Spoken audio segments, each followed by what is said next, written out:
6월 11일 6월 둘째 주 주일 새벽 예배 하나님 앞에 드리시겠습니다. 사랑하는 하나님 아버지 감사합니다. 귀하고 복된 주를 우리에게 허락하여 주시고 또 하나님 이 새벽에 사랑하는 하나님 믿음의 가족들과 함께 믿음의 형제들과 함께 하나님 앞에 예배 드릴 수 있게 해주셔서 감사합니다.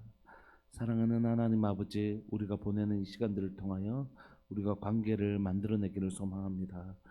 낯설었던 사람들이 모여서 하나님을 아버지로 모시고 정말 형제와 자매로 사랑을 나누며 하나님 서로의 기쁨도 나누고 슬픔도 나누는 우리가 가족으로 살기를 원합니다.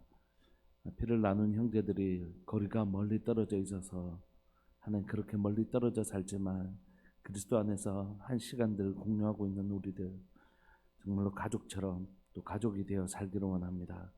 사랑하는 우리들 교회가 바로 그렇게 하나님 안에서 하나님을 아버지로 모신 하나님 가족 공동체 될 수 있도록 은혜 내려 주옵소서. 오늘도 주의 말씀으로 우리 가르치실 때에 그 말씀 앞에 우리의 삶을 온전히 내려놓고 하나님의 말씀으로 우리의 삶이 교정되어지는 은혜를 허락하여 주옵소서. 사랑하는 예수님의 이름으로 감사하며 기도합니다. 아멘. 우리 찬송가 531장 함께 찬양 들으시겠습니다. 찬송가 531장입니다.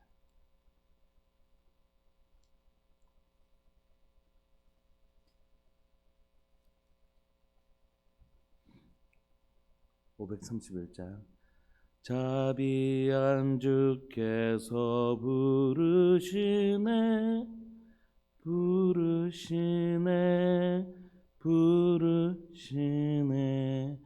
사랑의 빛을 왜 안 받고 점점 더 멀어가나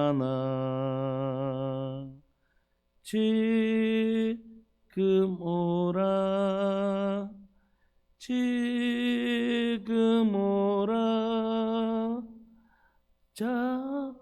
자비한 주께로 지금 곧 나오라. 고달파 지친 자 실하시네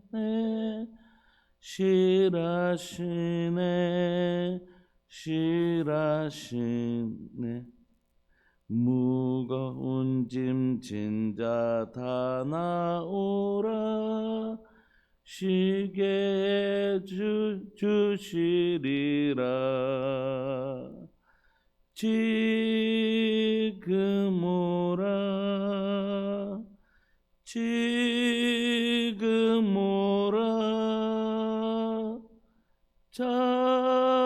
자비한 주께로 지금 곧 나아오라. 주께서 지금도 기다리네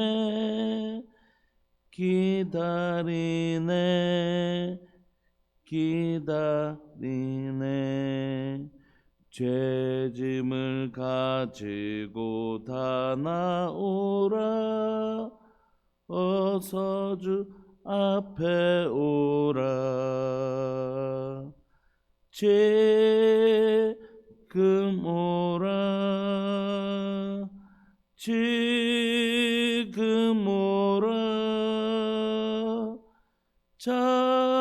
자비한 주께로 지금 곧 나아오라. 주님의 소리를 들어보라.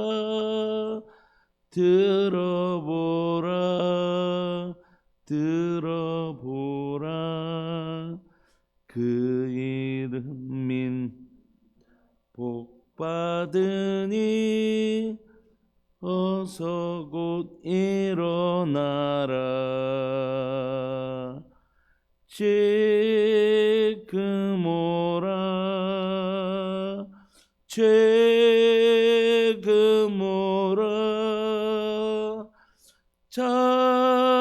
자비한 주께로 지금 곧 나아오라. 아멘. 하나님 말씀 예레미야 애가 3장 19절부터 39절까지 보시겠습니다. 하나님의 말씀 예레미야 애가 3장 19절부터 39절까지입니다.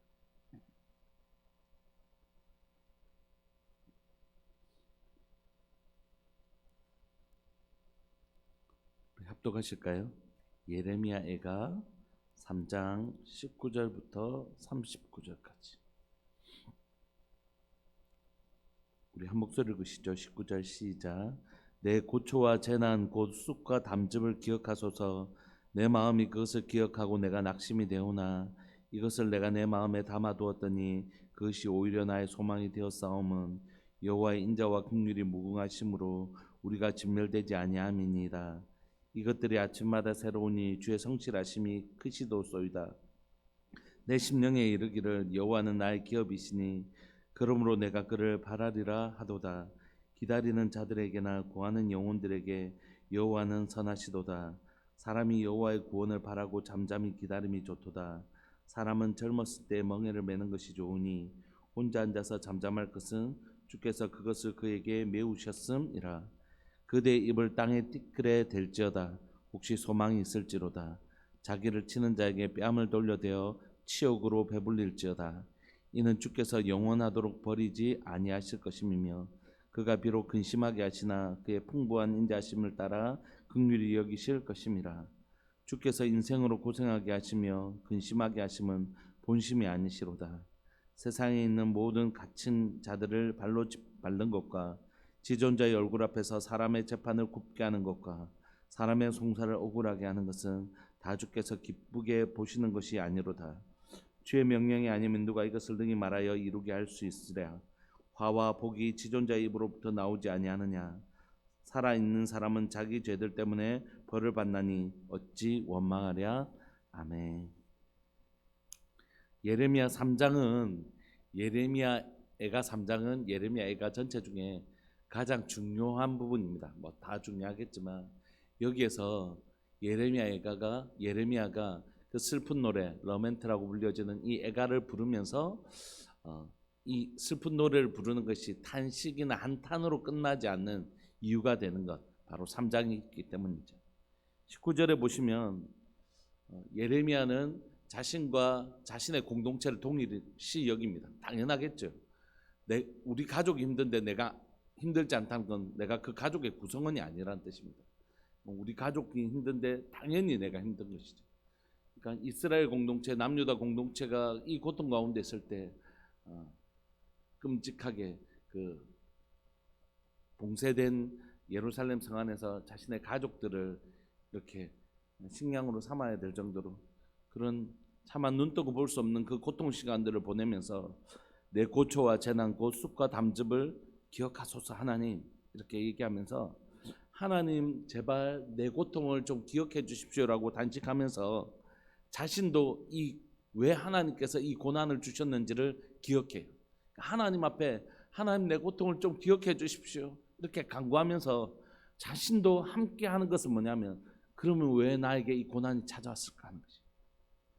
그는 알았어요. 자신에게 찾아온, 그리고 자신의 공동체에게 찾아온 고난이 죄 때문이라는 것을 알았어요.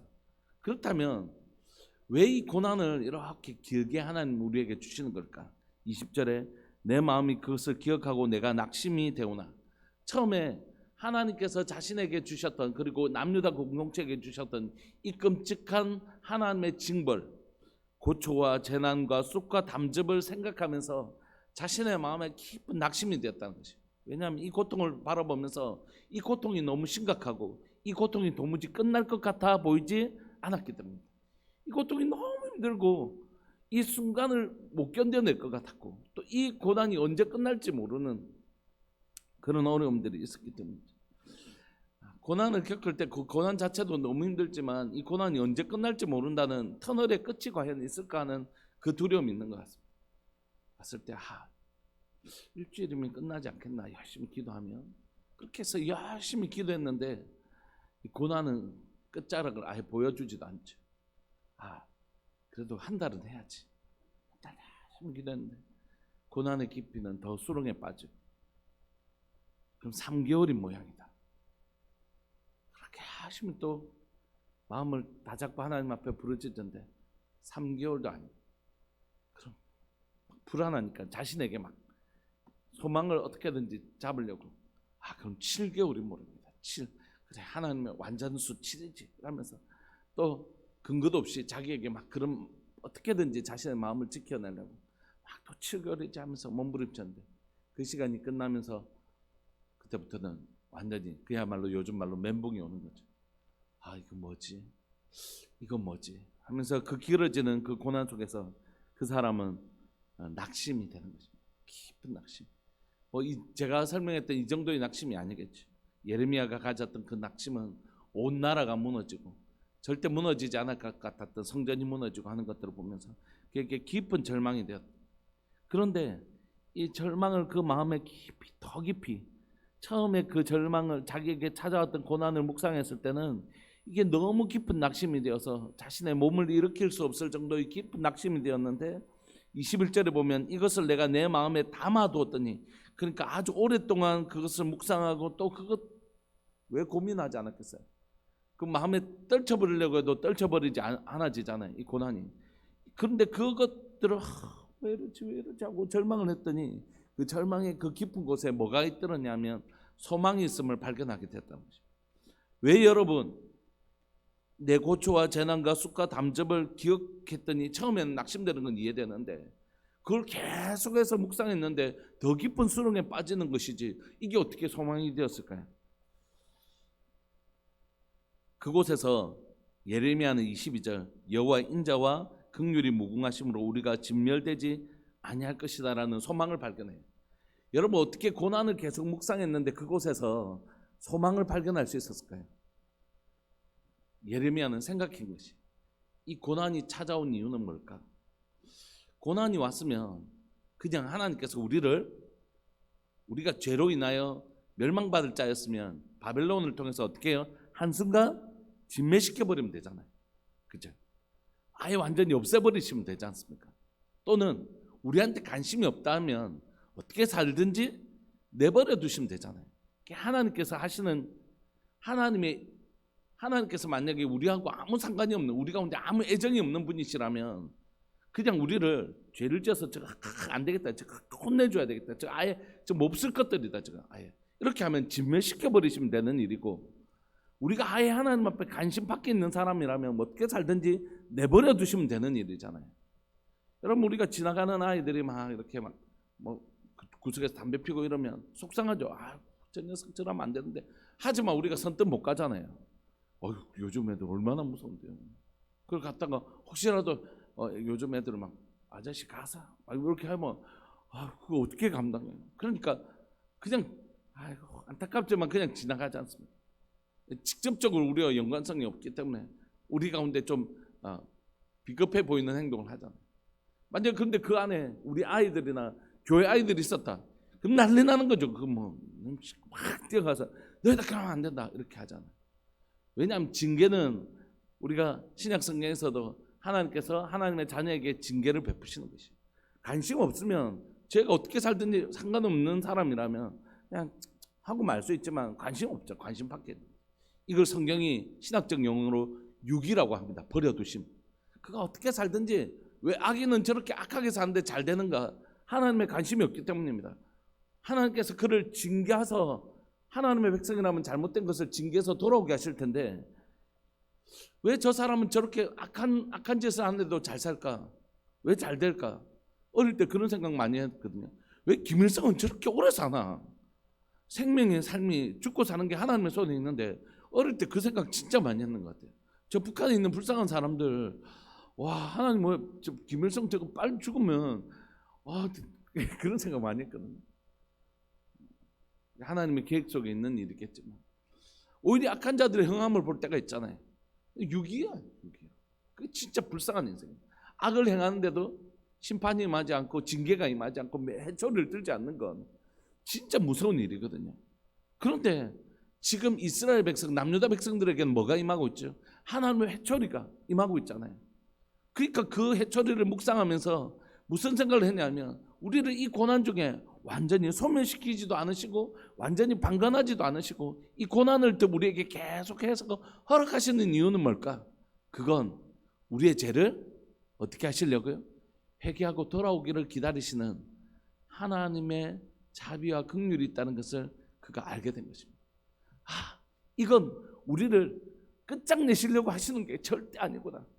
우리가 하도 깨닫지 못하니까 이 정도의 고난 아니고서는 절대 우리의 마음이 낮아지지 않으니까, 이 정도의 고난 아니고서는 절대 우리가 깨닫지 못하는 그런 사람들이니까, 이 고난을 통해서라도 우리가 하나님 찾는 사람, 하나님을 기다리는 사람, 하나님을 붙드는 사람 되기를 원하시는구나. 이렇게 지금 예레미야가 깨달은 것이. 그러니까 하나님의 본심은 뭐라고요? 우리를 버리심도 아니고 우리를 진멸시키심도 아니고 우리를 향한 아버지의 채찍을 든 눈물을 흘리면서 아들을 때리는 이놈아 정신 차려라, 이놈아 정신 차려라 하고 하시는 하나님의 마음을 그 깊은 고난 가운데 깨닫게 된 것이, 하나님의 본심을 만나게 된 것이죠. 여러분, 어린애들은 사탕 뭐 좋은 거 주면 아빠 좋아요 하다가 또 이놈 잘못해 반대만 맨날 미워하고 이렇게 하잖아요. 이게 어린아이들이에요, 어린아이들. 그러나 조금 크면 아빠의 본심을 알게 되는 거죠. 아빠의 우리 아빠가 이런 마음으로 이런 일을 하시는 그 마음을 읽어내는 거죠. 지금 예레미야가 이 깊은 고난 속에서 이 고난을 우리에게 허락하시는 아버지의 본심을 깨닫게 된 것입니다. 그래서 그는 22절처럼 고백하는 거죠. 여호와의 인자와 긍휼이 어떻게 해요? 무궁하시다, 끝이 없다는 것이. 지금 이 고난 속에서 그가 발견하는 건 이런 우리를, 이렇게 죄악된 우리를, 진짜 오만 짓 다 한, 하나님 앞에서 오만 짓 다 한 우리를 그래도 포기하지 못하시는 아버지의 이 지극한 끝이 없는 긍휼을 그가 만나게 된 것입니다. 그러니까 그 인자와 긍휼 때문에 우리가 어떻게 될 것이라는 확신이 있었죠. 우리가 회개했기 때문이 아니에요. 우리가 뭐 죄를 깨닫고 하나님 앞에 뭔가 소망의 근거를 우리가 내시, 이제 좀 안 되겠다 생각했는데 저런 모습 보니까 또 될 것 같고, 이런 소망을 우리가 제시한 게 아닙니다. 우리가 하나님께서 저거 도무지 안 될 것 같았는데 보니까 이제 좀 깨닫고 돌아올라네, 저 소망이 좀 있는 것 같네, 우리에게서 이렇게 소망을 발견하신 게 아닌 거예요. 예레미야는 이런 우리를 끝까지 사랑하시는 하나님의 끝이 없는 사랑과 긍휼이, 우리를 포기하지 못하시는 그 사랑과 긍휼이 우리가 진멸되지 않겠구나 라는 확신을 가지게 된 거죠. 여러분, 신앙이라는 게 뭡니까? 신앙은 이 사람에게서 소망을 발견하는 게 아니라, 내가 좀 이렇게 하면 하나님께서 나를 좀 이제 정신 차리고 깨달았으니까 이제 받아주시겠지. 그게 신앙이 아닙니다. 그건 신앙이 아닙니다. 자꾸 소망을 자신에게서 찾으려고 하는 건 신앙이 아닙니다. 내가 이쪽 괜찮으니까 하나님 복 주시겠지.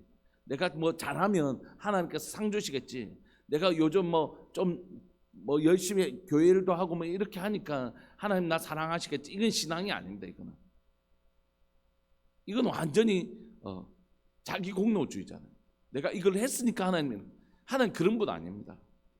하나님 기뻐하시죠. 우리가 바르게 자라고 우리가 하나님 앞에 건강하게 자라면 기뻐하시죠.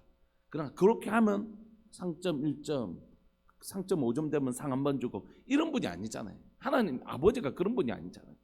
우리가 바르게 자라는 것이 너무 아버지에게 기쁨이 되겠지만, 아버지에게 가장 중요한 건 뭡니까? 니는 뭐라고 해도 내 자식이다. 공부를 잘해도 못해도 니는 여전히 사랑하는 내 자녀. 이게 신앙인 얘기. 그러니까 내가 마치 내가 제법 괜찮은 사람이라는 걸 내한테서 발견하면 이건 신앙이 아닙니다. 그럼 구원은 우리에게서 난 것입니까? 아니잖아요. 구원은 절대 우리에게서 난 것이 아닙니다. 우리 안에 무슨 선한 것이 있어서 하나님 우리를 구원하신 게 아니라고. 우리를 아프리카의 어떤 아이가 눈에 파리가 그 눈에 새끼를 낳아 눈이 이렇게 부은 애를, 그 어떤 신사가 그 아이를 양자로 입양할 때 그 아이 가운데 다른 애들보다 눈동자가 예쁘거나 피부결이 더 좋아서 그 아이를 선택한 게 아니라 그 아이를 긍휼히 여기는 그 입양한 아버지의 이 아이를 이대로 버려두고 갈 수가 없어서, 버려두고 가면 내 삶이 그 아이가 생각이 나서 내가 제대로 살 수 없을 것 같은 그 아이를 불쌍히 여기는 아버지의 긍휼을 기초로 해서 그 아이를 입양한 것이지, 그 아이 안에 무슨 다른 애보다 더 똑똑할 것 같고 이렇게 해서 상품을 고르듯이 그 아이를 고른 게 아니라는 것이. 하나님이 우리를 사랑하시면 우리가 저 사람보다 내가 뭔가라도 한 개라도 나으니까 안 그랬겠나, 그건 신앙이 아닙니다. 절대적으로 하나님이 우리를 사랑하신 건 우리를 사랑하지 않고는 견딜 수 없는 아버지의 긍휼을 기초로 한 것이.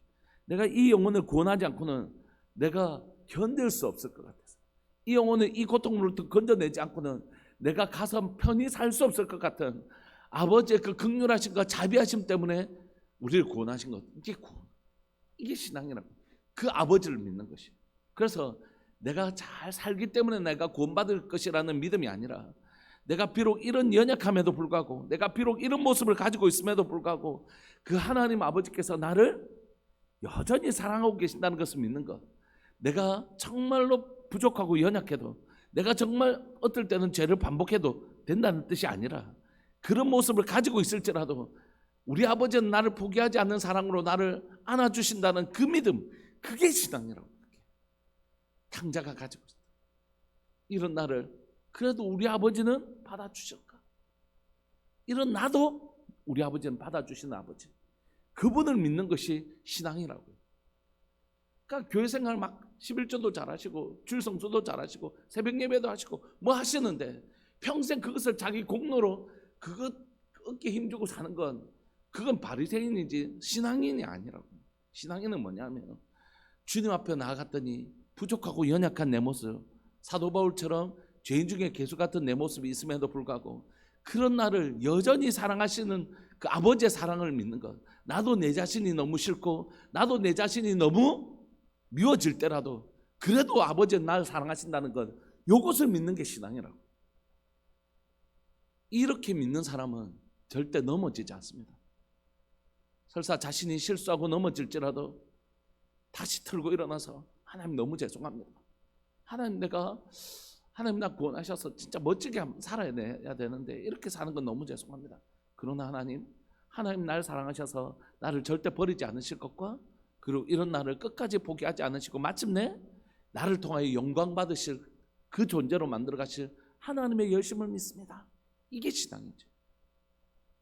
지금 예레미야가 깨달은 것도 비슷한 것이, 우리의 모습은 너무너무 부족하지만 뭘 봤다고요? 이런 반복된 죄악을 행하는 우리도 포기하지 않으시는 하나님의 영원하신 무궁하신 긍휼과 자비를 깨달으면서 무슨 확신이 들어하면 우리를 진멸하지 않을 것일 것이다. 이 확신을 가지게 된 것입니다. 23절, 이것들이 아침마다 새로우니 주의 성실이 크도소이다. 이것들이 구체적으로 의미하는 것이 무엇인지 모르겠습니다. 하나는 하나님의 인자와 긍휼이 무궁하신 새롭다는 의미도 있을 것이고, 이것들은 이 깨달음, 하나님이 우리를 긍휼히 여기심으로 우리는 절대 진멸하지 않을 것이라는 깨달음일 수도 있죠. 뭐 두 가지가 크게 차이 나지 않을 거라고 생각해.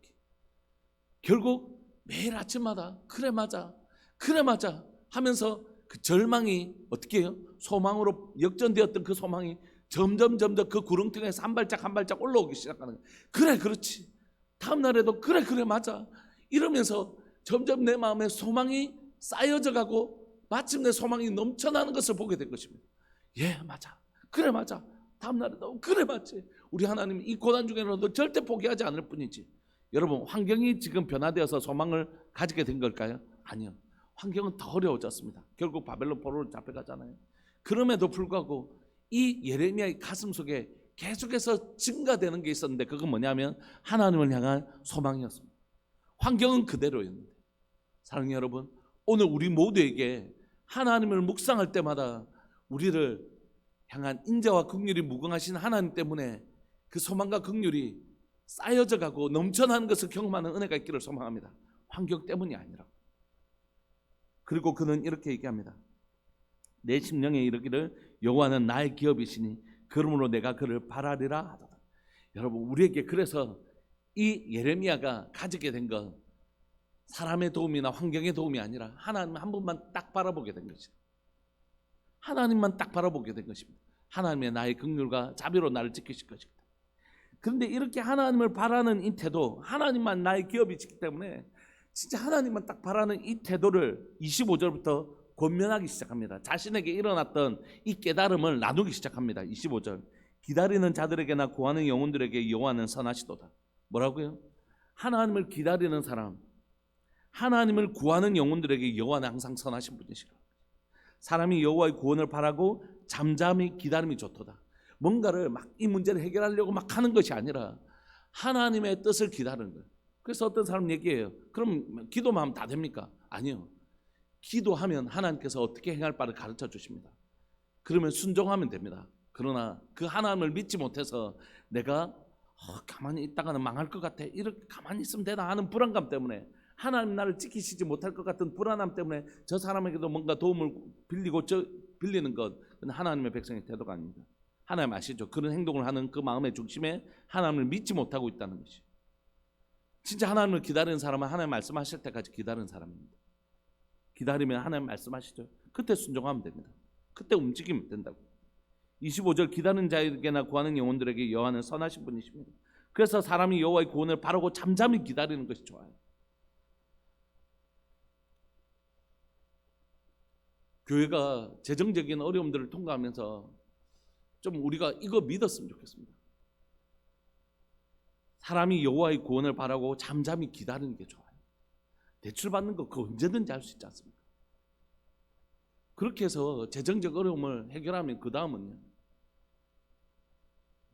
조금 불편하더라도, 조금 힘이 들더라도, 하나님의 3일 동안 우리가 걸어가는데 먹을 것이 없다 하더라도 그 다음에 하늘의 만나와 바위에서 물을 나게 하시는 하나님을 기다리는 시간, 그게 우리에게 필요하기 때문에 하나님 3일 동안 걸어가게 하신 것이지. 그러니까 이 시간이 너무 소중해요. 그냥 쉽게 사람의 방법으로 문제를 해결하려고 하지 않는 것도 중요하다고 생각해요. 그러면 그 기다림이 힘이 들어요. 근데 그 기다림 속에 정말 하나님은 놀라운 은혜를 주십니다. 그 문제를 해결하는 게 하나님의 은혜가 아니라 기다리는 동안 내가 진짜 하나님을 믿고 있는지 알게 하시고, 그 기다리는 동안 나를 정결케 하시고 정하게 하십니다. 아, 내가 하나님 믿고 있었구나, 하나님 신뢰하고 있었구나. 27절. 사람은 젊었을 때 멍에를 매는 것이 좋다. 혼자 앉아서 잠잠할 것은 주께서 그것을 그에게 메우셨음이라. 지금 이 멍에를 주신 분이 하나님이시라는 걸 아는 거예요. 주관자가 하나님이십니다. 이 세상의 주관자는 하나님이십니다. 이 멍에도 하나님 주신 것이. 29절. 그대의 입을 땅에 티끌에 댈지어다 혹시 소망이 있을지로다. 입을 땅에 티끌에 댄다는 건 뭐냐면 겸손하게 하다는 관용적 표현입니다. 그러니까 겸손하게 엎드리라는 것입니다. 왜냐하면 혹시 소망이 있을지로다, 이렇게 얘기하는 이유는 뭐냐면 소망이 있을지 없을지 모르겠다 이런 뜻이 아니라, 혹시라는 단어를 쓸 때는 그건 주권이 하나님께 있다는 뜻입니다. 그러므로 가난하게 내게 있지 않고 하나님께 있으므로 나는 이 멍에를 하나님 맺게 하실 때 이 멍에 가운데 엎드리고 있는 것이. 30절. 자기를 치는 자에게 뺨을 돌려대며 치욕으로 배부를지어다. 이는 주께서 영원토록 버리지 아니하실 것입니다. 이 시간들을 하나님이 허락하셨다면 그 시간들을 그냥 모면하는 것이 하나님의 방법이 아니라는 것이. 우리에게 이 어떤 결핍의 시간들을 주신다면 이 결핍의 시간들을 통과해야 되는 것이지, 이 결핍의 시간을 모면하는 게 하나님의 방법이 아니라는 것이. 그래서 저나 저희 아내나 저희 아이들에게도 하나님이 주시는 고난이라면 이거 통과해야 되는 것이지 피해가는 길이 아니라는 것이. 결국 그 시간을 통과하는 동안 우리는 반드시 무엇을 볼 것이기 때문입니까? 하나님이 우리를 구원하시는 것을 볼 수 있기 때문입니다. 이는 주께서 영원토록 버리지 아니하실 것이며 그가 비록 근심하게 하시지만 그의 풍부한 인자하심을 따라 긍휼히 여기실 것이기 때문에 그 시간들을 통과하는 것입니다. 3일 동안 목마름의 시간이 있을지라도 그 시간을 통과해야 되는 이유는 그 끝에 반드시 여호와 인자와 긍휼, 그게 만나와 메추라기든지 바위에서 물이 나는 것이든지 여호와 인자의 긍휼이 반드시 있을 것이기 때문에 이 시간을 막 피해가고 막 인간의 잔머리로 이렇게 피해가고 이렇게 안 살고 하나님 말씀 붙들고 딱 통과하겠다는 것입니다. 주께서 인생으로 고생하게 하시며 근심하게 하시면 뭐라고요? 본심이 아닌 것이에요. 본심이 아닌 것입니다. 우리를 이 고난 가운데 통과하게 하시는 것은 하나님의 본심이 아니에요.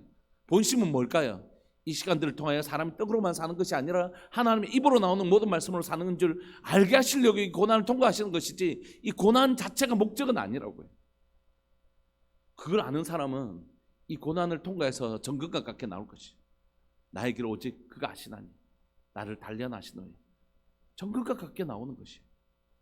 근데 그 시간들을 자꾸 피해가려고 하고 사람의 방법으로 해결하려고 하면 하나님을 만날 수가 없는 것이죠. 배고파야지 먹을 걸 채우시는 하나님을 만날 거잖아요. 물이 없어야지 물을 주시는 하나님을 만날 수 있잖아요.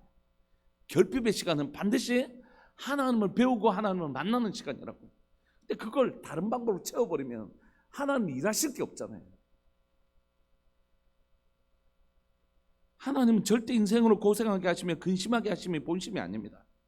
세상에 있는 모든 갇힌 자들을 발로 밟는 것과 지존자의 얼굴 앞에서 사람의 재판을 굽게 하는 것, 사람의 송사를 억울하게 하는 것은 다 주께서 기쁘게 보시는 것이 아닙니다. 지금 일어나고 있는 일들은 하나님 기뻐하시는 것이 아니에요. 그런데 이런 상황을 역전시킬 수 있는 분은 누구십니까? 오직 하나님 한 분뿐이세요. 주의 명령이 아니면 누가 이것을 능히 말하여 이루게 할 수 있으랴. 화와 복이 지존자의 입으로 나오지 아니하느냐. 살아있는 사람은 자기 죄들 때문에 벌을 받나니 어찌 원망하랴. 지금 이 고난을 지금 남유다의 이 상황은 자기 죄 때문에 겪는 것이잖아요. 근데 이거 불평할 수 없지만 이 고난 앞에서 우리가 내 힘으로 막 일으킨다고 해서 이 화를 면할 수 있냐는 것이 아니에요. 이 예레미야는 분명한 하나님을 향한 인식이 있었어요. 뭐죠? 화와 복이 지존자의 입으로부터 나오지 않느냐. 지금 이 고난이 하나님으로부터 나왔다면 이 고난을 해결해 주시고 회복하실 분도 누구시라고요?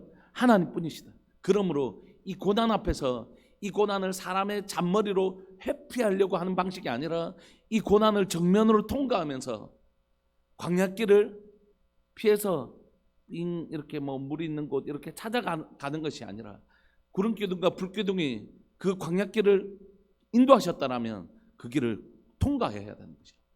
우리에게 찾아오는 어려움을 하나님께서 인도하셨다면 그건 통과해야 될 대상인지 둘러가야 될 대상은 아니라는 거죠.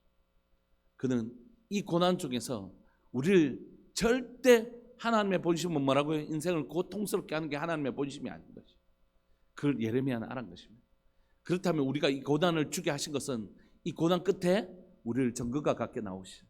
우리가 이런 죄를 범하였지만 소멸하거나 방관하시는 분이 아니시고 우리 고난 가운데 우리를 다시 회복시키실 그 하나님을 발견하면서 예레미야 애가는 역전을 경험하기 시작합니다. 우리 함께 기도하실까요? 여러분, 우리에게 찾아온 어려움 안에서 처음에는 그 어려움을 묵상했더니 근심이 되고 낙심이 될 수 있습니다.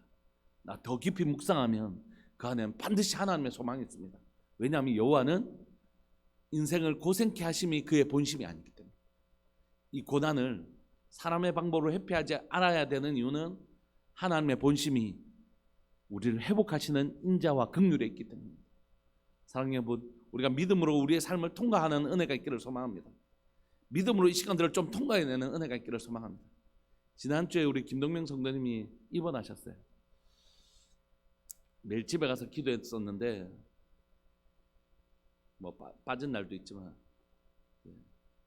병원에 갔다가 백혈구 수치가 너무 떨어져서 염증이 많이 생기고 열이 많이 올라서 입원하셨는데 병원 가서 같이 또 기도하고 왔는데 더 어려움 가운데 있는 분들이 계십니다. 그러면서 이 가정에게 나는 무엇을 얘기할 수 있을까 고민하고 기도하면서 하나님 그 속에 반드시 하나님의 뜻을 담아 놓으셨어요. 긍휼과 자비라. 김동명 선생님 붙들면서 이렇게 기도했습니다. 하나님, 앞에 일은 모르지만 만약에 천국을 가신다 하더라도 이곳에서 먼저 꼭 천국 경험하고 갈 수 있게 해주십시오. 붙들고 기도하면서 하나님의 말할 수 없는 영광으로 만나 주셔서 와 진짜 천국이 있구나, 와 진짜구나, 두렵고 떨림으로 이 시간을 보내는 것이 아니라 와 진짜 천국이 있구나, 하나님 그 확실한 영광으로 만나달라고 기도하거든요. 우리 함께 기도했으면 좋겠습니다. 하나님 정말 선하신 분이십니다. 우리를 고생 가운데 두시면 하나님의 본심이 아닙니다. 시간들을 통과하면서 진짜 하나님을 선명하게 믿는 믿음 주시려고 이 시간 통과하게 하시는 것이. 이 시간 그 영원하신 주의 인자와 긍휼을 붙들고 기도하실까요? 마침내 내 삶을 아름답게 하시는 하나님을 믿고 하나님 주님 손잡고 이 시간 잘 걸어가겠습니다. 우리 그런 마음으로 함께 주님의 이름을 크게 부르시면서 우리 기도하면서 나갑시다. 기도하시겠습니다. 주여, 살아계신 하나님 아버지, 역사하시는 하나님 감사합니다. 귀하고 복된 줄 하나님 이 새벽에 우리를 부르시고 하나님 우리 인생 가운데 찾아온 어려움과 고난 가운데 때로는 그것이 우리의 죄악 때문이든지 아니면 욥처럼 하나님이여 그것이 연단을 위한 것이든지 하나님의 이 고난은 우리의 힘으로 하나님이여 면제할 수 없음을 고백합니다. 이것이 우리의 죄악 때문인지 하나님 우리를 정결케 하시려고 하시는 연단의 과정이든지 상관없이 이 고난은 우리의 힘으로 스스로 하나님이 고난을 면제할 수 없는 자인 것을 고백합니다. 화와 복이 다 하나님의 손에 있고 하나님은 인생이 고난과 고생하는 것이 하나님의 본심이 아닌 것을 고백합니다. 그런 하나님께서 우리에게 이 화를 허락하시고 이 어려운 시간들을 허락하셨다면 이 시간들은 반드시 의미 있고 하나님 가치 있는 시간인 것을 고백합니다. 이 시간들을 회피하려고 하는 사람의 하나님의 잔꾀를 부리지 않게 하여 주시고 하나님의 뜻을 따라 하나님 순복하며 이 길을 걸어가게 하여 주시고 이 시간들을 좀 통과할 수 있도록 주님 도와주옵소서. 이 시간들을 통과할 때에 하나님의 인자와 긍휼을 바라보게 하여 주시고 우리를 인자와 긍휼로 바라보시는 아버지의 따뜻한 눈길들을 주님 기억해낼 수 있도록 주님 도와주옵소서. 하나님 우리를 향하여 고생하게 하심이 하나님의 본심이 아니라 우리를 향한 하나님의 긍휼과 자비가 이 고난 가운데 있음을 고백합니다. 이 고난을 통하여 우리를 정결케 하시고 정건과 같게 하시고 하나님이 어떤 분인지 배우게 하시는 하나님의 놀라운 하나님의 긍휼과 자비가 있음을 고백합니다. 주님 감사합니다. 이 새벽에 하늘로부터 하늘의 긍휼과 자비의 빛을 비추시니 감사합니다. 여기에 있는 모든 분들, 영상을 통하여 예배를 드린 모든 분들 가운데 오늘 우리에게 비추시는 하나님의 긍휼과 자비의 빛을 경험하게 하여 주옵소서. 하나님 나 사랑하시는구나, 하나님 나 긍휼히 여기시는구나, 이 긍휼과 자비의 은혜를 그 확신이 하나님이 아침마다 새롭고 늘 새로우니 주의 성실이 크도소이다라고 고백했던 예레미야의 이 고백이 우리의 고백이 되게 하여 주옵소서. 매일 아침마다 나를 사랑하시는 하나님의 긍휼과 상황과 문제가 해결되지는 않았지만 하나님 내 마음속에 정말 부인할 수 없는 하나님을 향한 긍휼과 자비가 크신 하나님을 향한 소망이 증가하는 것을 경험하게 하여 주옵소서. 주님 감사합니다. 우리를 사랑하시니 감사합니다. 우리를 향하여 그 성실과 열심을 멈추지 않아 주셔서 감사합니다. 정말 좋은 하나님의 사람이 되게 해주시고 정말 주님이 기뻐하시는 교회 될 수 있도록 주님 도와주옵소서. 소망합니다.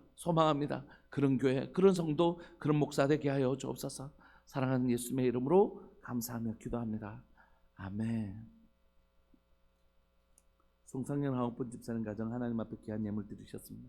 고마우신 하나님 아버지 감사합니다.